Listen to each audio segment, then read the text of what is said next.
Bon, on va parler de ce tract-là. Vous en avez entendu parler dans les médias? Non. Il a été distribué aux abords d'un meeting du Rassemblement national par un groupuscule d'extrême droite, le 6 avril 2025. Regardez-le bien. Il y a 2 plaintes qui ont été déposées contre ce tract. Une par une association SOS Racisme et une autre par un député LFI de Seine-et-Marne.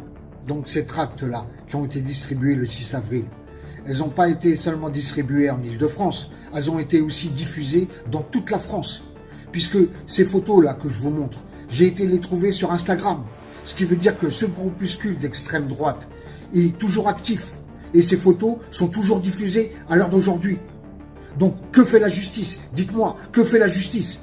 Doit-on faire le lien entre ces tracts-là et ces événements horribles qui se sont passés ce même mois? Je rappelle qu'on a une agression au couteau dans la mosquée de Strasbourg. On a l'assassinat de la jeune fille à Nantes par un mec qui idolâtrait le moustachu. Et on a l'assassinat d'Abou Bakar Sissé dans une mosquée. Pour ces 3 actes ignobles-là, les auteurs ont tous utilisé un couteau. Donc doit-on faire le lien entre ces tracts et les faits? Bien sûr que oui. Pourquoi? Parce que ces tueurs-là, ils se sont fait laver le cerveau du matin jusqu'au soir par cette propagande haineuse et raciste qu'on peut entendre dans les médias. Ils se sont fait laver le cerveau par cette propagande haineuse et raciste de l'État. Et tous ces gens-là, on les connaît, hein, les Bardella, les Marion, les Retailleau, les Zemmour, les Messia, les Laurence Ferrari, les Sonia Mabrouk, et tous ces journalistes-là qui font de la propagande raciste sur CNews et BFM.